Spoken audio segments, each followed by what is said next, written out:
Alright, we have an A90 Supra in the shop. But it's not my Supra. G-Man said he's had enough of working on my scrap. We have Craig Rowan, Pinnacle Tuning. If you don't know, they're a company from Brighton. We supply them with quite a few parts. They're a big supporter of us. And they are also in the X58 class. In our last video you might have seen. So Craig runs, if I remember rightly, it's a 9.9, but he's on a pure 800. So we're going to be changing that this episode. We have something quite interesting to go on. I'm not going to get into the ins and outs of it yet because Mr. Mastermind, G-Man, is on his way. So we're going to wait for him to come in. He's going to give you the full rundown.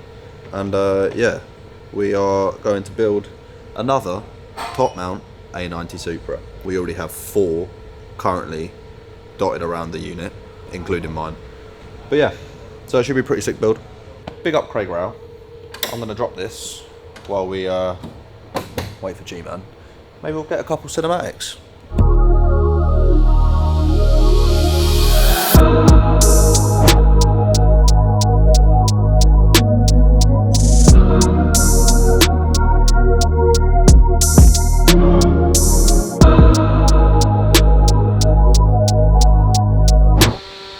Chris is back, finally here now. We tried to do a quick scan of this engine bay, but the scrap laptop isn't holding up. So G-Man's going to head back home, pick up his new PC, and we're going to carry on scanning from there, and no doubt he'll make me do it, because you know, he's hit 40 now. The technology's straight over his head nowadays, so I suppose, yeah, we'll see how we go on.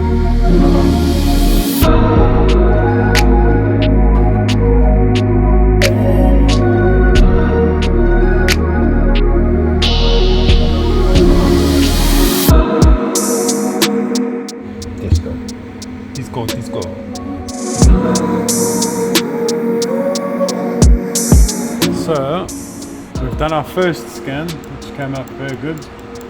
The turbo sits about here in space. But you can see we didn't get enough over here. See, we've only got one port, so we need to get this back port done. But yeah, that's the first pass done. Thomas seems to have a knack for this, so that's very good. Yeah, big up Thomas. Yeah, so once this is done, we'll be able to export this into our drawing program, and then we'll be able to design our manifold, turbo location, wastegates, wherever everything sits in space.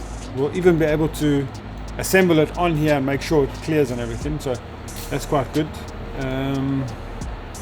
But yeah, the main purpose of this is actually for our friends at Walton.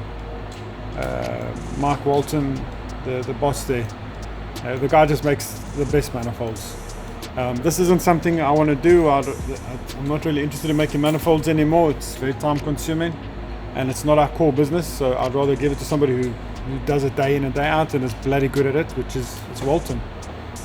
So we'll give this scan to them and they can just use it however they want. Hopefully it will help them to develop a nice 2-port kit for the Supra guys, and then we can sell some kits to you guys and build some fast cars. But this is where it all starts out. This is how proper turbo kits start out. So yeah, we're going to continue scanning and seeing if we can clean the scan up a little bit more.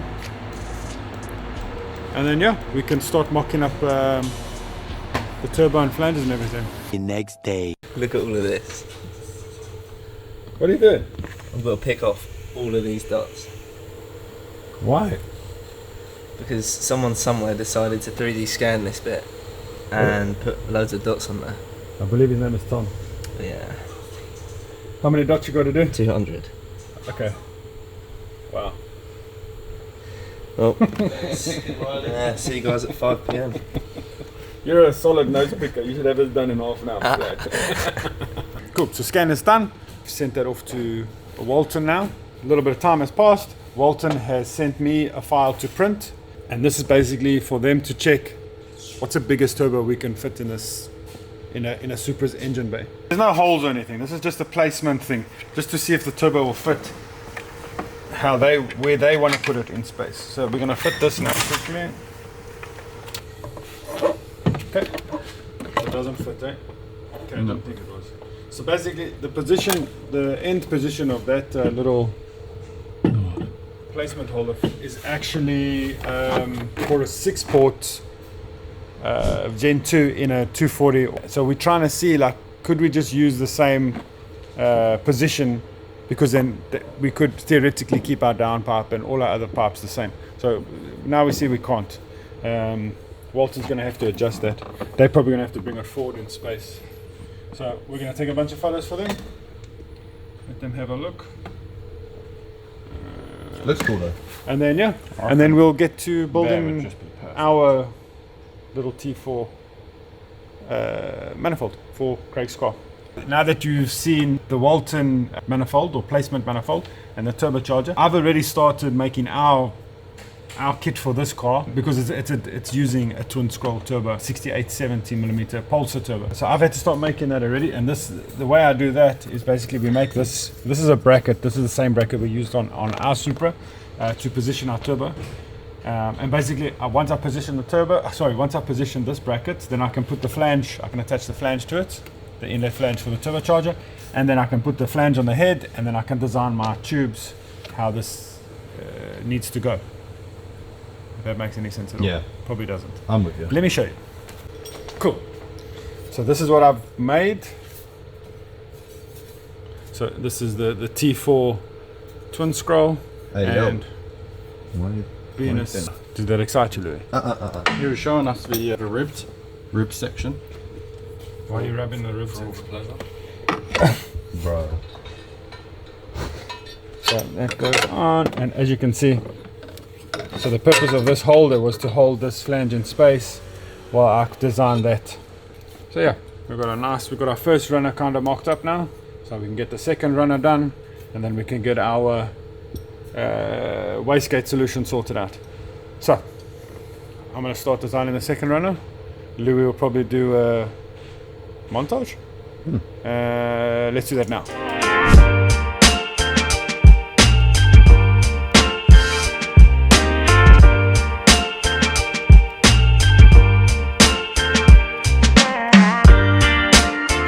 Mocked up now.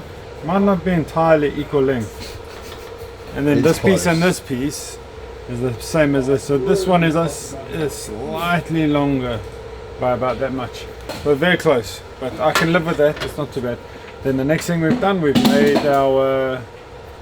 so this is now basically, because it's twin scrolled, so 3 cylinders are exhausting here, another 3 are exhausting here, and then it's going through to the T4 divided flange. And then on the turbo, you see the turbo, it's also got like 2 inlets for the gases to go through. But yeah, we're doing it like this so that he has upgradability. So you can just keep, because most turbos will use a T4 flange. Yeah. So yeah, he can now go from this little 68 that we're putting on right up to like an 88. So it's not a problem. And being twin scroll, it supposedly spools a bit quicker because of the way that the gases and pulses arrive inside the turbine housing and onto the turbine wheel. For our wastegate control, we've made these fit over here like that. I'm going to have to open this up and weld them in. So these guys will fit over here now. And then we'll loop them backwards, and they will go into one momento. Okay, I'm back. So then this will sit somewhere about here. Bada bing. We've got to somehow loop into this, so maybe we can do that. And this one over here, make it tight, loop it into there, and they'll go into this 2-into-1 collector. We'll weld the flange on here, and we'll be able to connect to our boost straight gate, our turbo smart straight gate, and then we'll put our actuator in here, and that's how we're going to control the boost. So if we want all the boost, this will be closed. If we want some boost, it'll be open. So, and the DME will control that, so we don't have to add any other boost, any other way to control boost. What are you doing, bro? Why is it going to stick your stuff in holes? You make that sis, bro. Why? That was all you. You're going to stick your stuff into holes. Uh-uh. What stuff are you thinking about, and what holes are you thinking about? You making it sis, bro. I didn't really do a good job of marking this. Oh, I did. There it is. Okay, so that will go like that. You see, so we have like, for the gas flow that's coming through here, you see we don't just have like a 90 degree coming off. It's going to affect the flow. So we want the exhaust gases to follow the path of least resistance. So that's when back pressure comes into it. So if we start adding things like 90 degrees, it's going to cause havoc in here. It's going to just cause a lot of back pressure. Once you have back pressure basically means the gases can't get out the head. If they can't get out the head, it means that pressure is building back up into the cylinders as they're firing. So you can't push the gases out fast enough, which basically slows everything down. Less horsepower. Yeah, I'll carry on doing this. And then yeah, hopefully we can have this mocked up by the end of the day.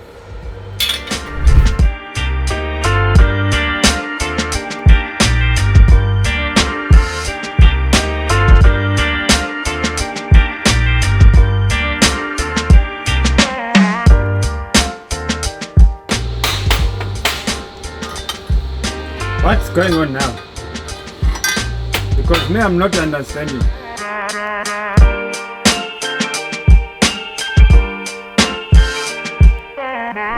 Manny. Almost done. So, called you over because I've welded the 3 pieces, which was that flange, and the middle part.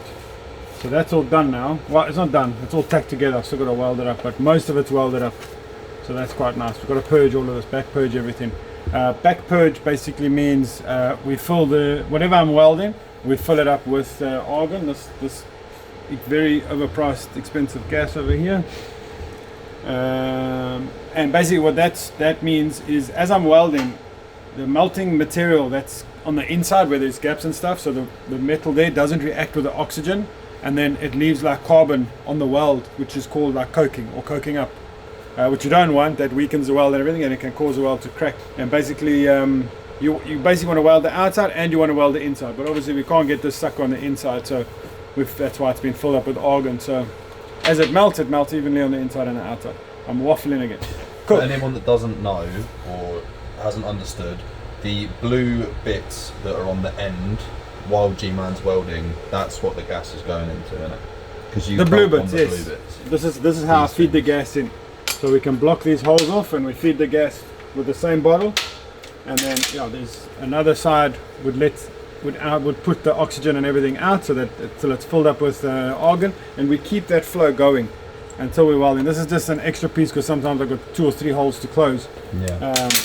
And then we weld on this aluminium plate, this nice big thick chunky boy. This pulls this pulls the heat out of this flange over here. So when I do this weld and this weld, stainless steel has a tendency to pull because it cools down very unevenly. So then it starts to bow. Which is called warpage. Warpage or bowing, yeah. So we use something like this, which basically sucks the heat out of it. As I'm welding, it's pulling the heat out of it very quickly. So it doesn't have time to bow and cause all kinds of havoc, or warp, as Louis says. So what's up next? Okay, so next thing is now, these 2 tubes, they have to come around. So and then I have to meet up about here somewhere in space, so something like that. So we'll continue using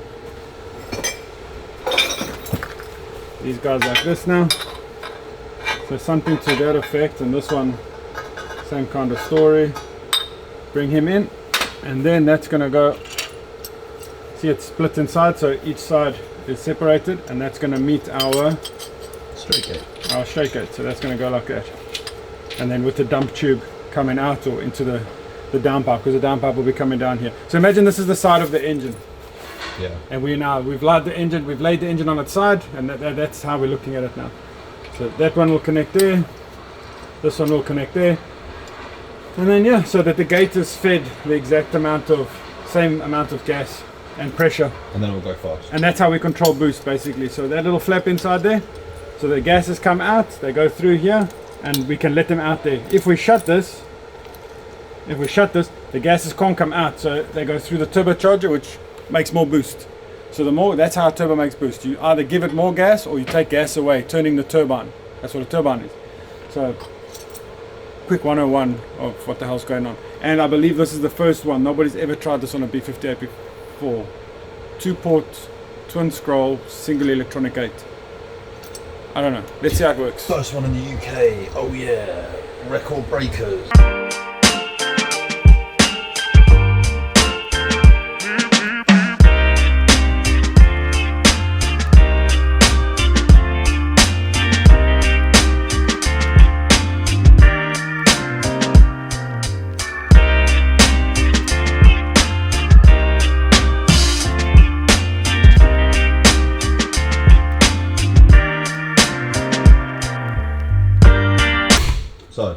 been away for a day, but I'm back. Yeah, so we've got some stuff done. I think there is some photos you can just put up on the screen about the manifold. So manifold was done. We did a 3D scan. We designed everything. We manufactured it, painted it up with some nice high heat paint. It is So that's all in. the way down there. Turbocharger is fitted now. Oil lines are made. Oil return and oil feed are done. Charge pipe, I've just finished making a charge pipe now. So I'm gonna have to paint this. Yeah, Louis gonna have to paint. Then we've got to do a downpipe and a screamer pipe. And then yeah, Craig can come and fetch. So I'm gonna try have this all hashed out today, so we can carry on with other projects. And what's nice about this, if you see how much space is around the turbocharger, I mean, this is a 6870. It looks quite small in the engine bay. So depending on how Craig does or how he feels, he could add a catch can here if he wanted to. He's got enough space. That's why we've done our charge pipe down, so you can do a catch can solution over here. But you can also upgrade the turbo at a later stage if you want something big, maybe a 72, 75, something like that, because the manifold is sitting on a T4 twin scroll collector, which basically means that that's a size that many turbos from this size up use. So yeah, it's very good. So he's starting off, what you could say, he's starting off small, and then yeah, I think his target was mid 9s to low 9s. That's what he wanted, which this turbo should do quite easily in this body, in this configuration. Yeah, so this is G-Man's definition of small, apparently. This is small. This is very small. This is the smallest turbo I would put on a car. So as you just heard us speaking about in the last clip, Craig's charge pipe is out, ready to go black. So I'm going to paint this real quick. My mask is in here, by the way, health and safety first. So I'll see you in 2 seconds. Oh, so that is the black painted, as you can see. We are now just going to chuck it in the oven. So we're going to leave that in there. Turns the heat up. Yeah, leave this in there. Come back in about 40 minutes. Should be nice and wrinkle crinkled. But donk, just like that, pipe is done. Let's go chuck it on. It's very hot in here, so I'm kind of watering in my eyes a little bit. G-Man's currently busy with the screamers. As you can see, here is his straight gate.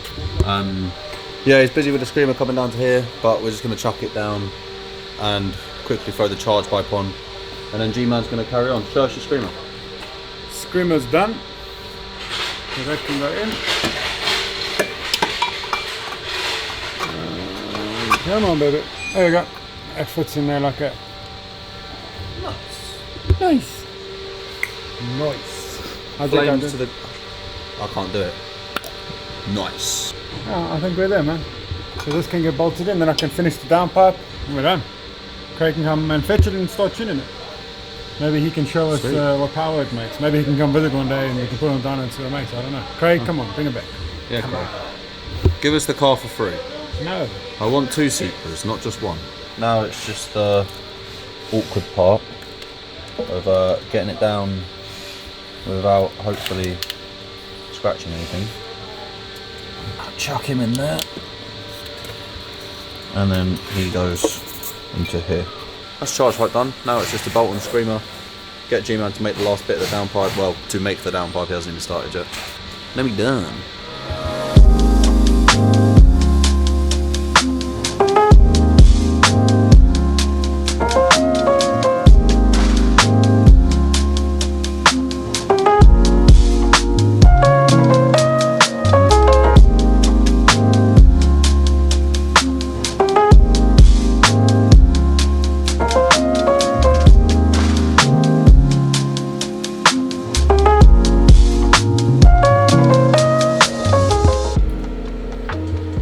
Gas bottle's broken, so I've got to open it. There you go. Enough gas.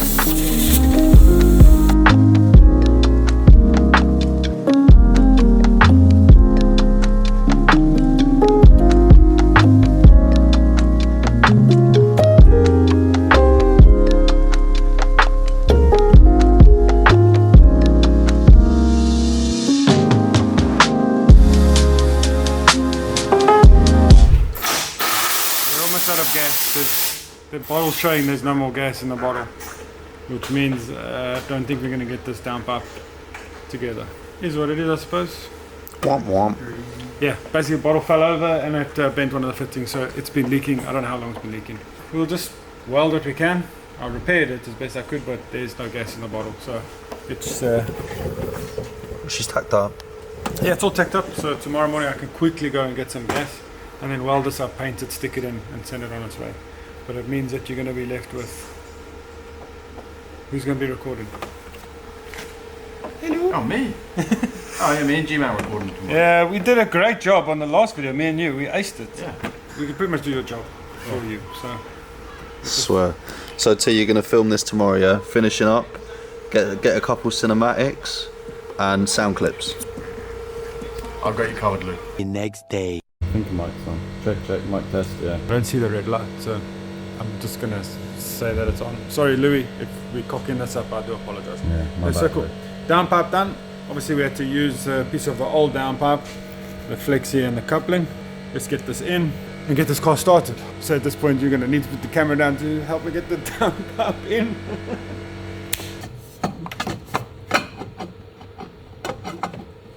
Yep.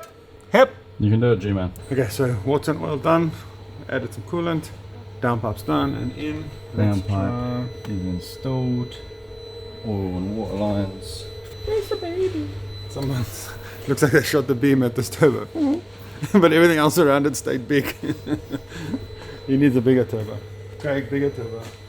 The only one's like 9.5 or faster, so that'll do the job, but Fingers crossed. it'll do it. Go on, G-Man, you get in them bucket I seats. can't. Come on.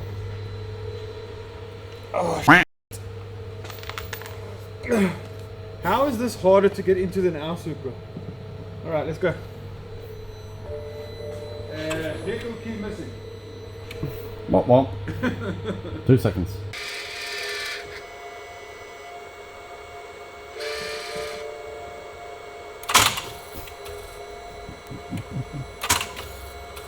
Battery's completely dead.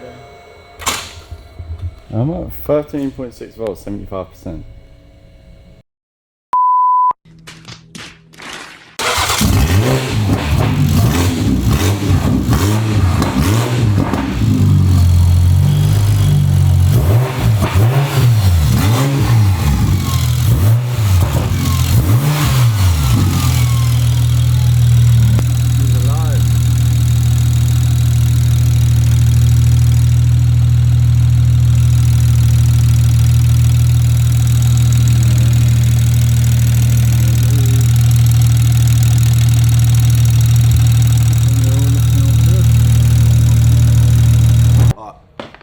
So it is actually the next week now. Obviously, as we said before, I wasn't there on Saturday.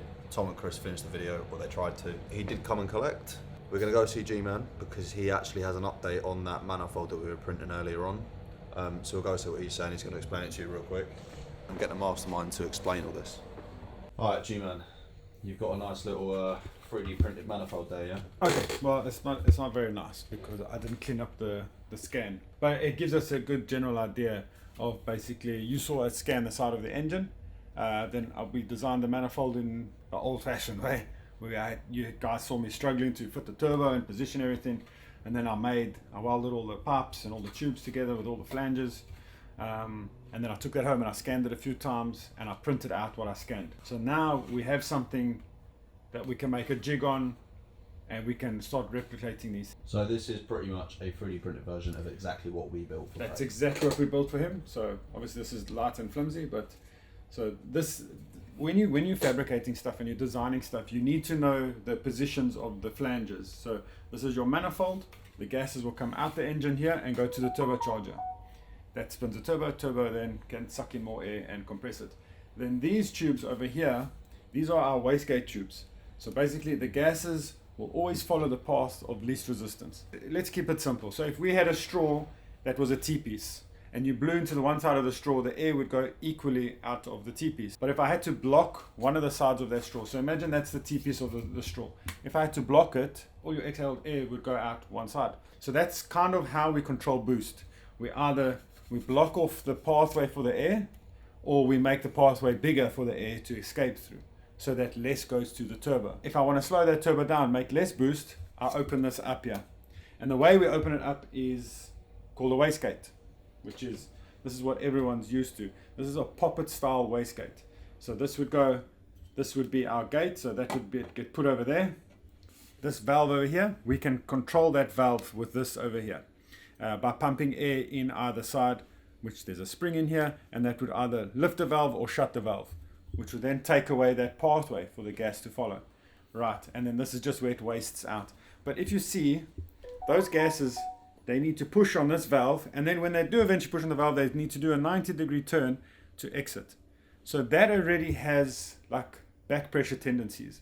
That's already a bit of a problem. Limitations. And it's a reactive system, which means it'll only act once we add boost in here, once we have pressure pushing on here via pneumatics. Does that mean it's slower? Yes.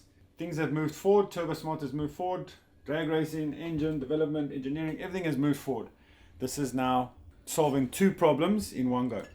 So no more 90-degree turn for the gases to deal with, and no more pushing on a valve. Now the gases just flow straight through like that. Nice and simple. This is actually positioned like that. To that orientation, there we go. So now our gases don't have to do a 90-degree turn, they can just go straight through. They don't have a valve to fight against. Instead, we've got a butterfly. Even if I've got exhaust gases pushing on this side, I've also got them pushing on this side. And because it's a butterfly, it kind of cancels each other out.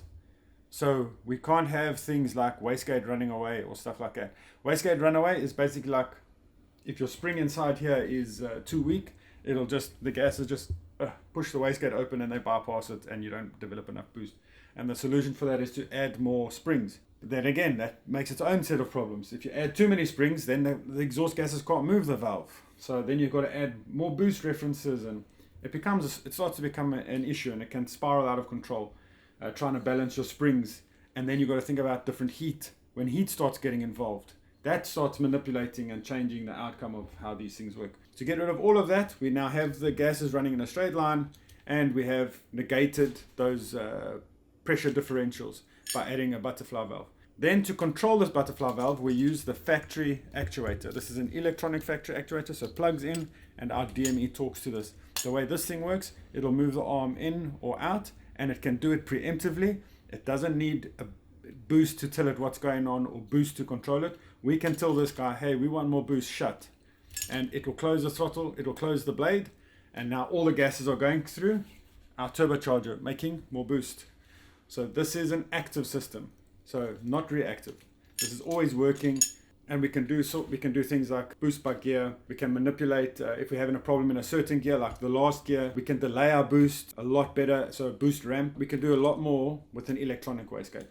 That's been printed, so we can jig this. We can also share this, or we can sell it. The design that we've done, or I'll probably have it cleaned up, and then we could probably shift it on to companies like Walton. They can now manufacture this on our behalf, or even for themselves if they want. It makes life a lot easier. Otherwise, the last elephant that isn't in the room anymore, we obviously didn't tune, drive. So Craig obviously they own Pinnacle Tuning.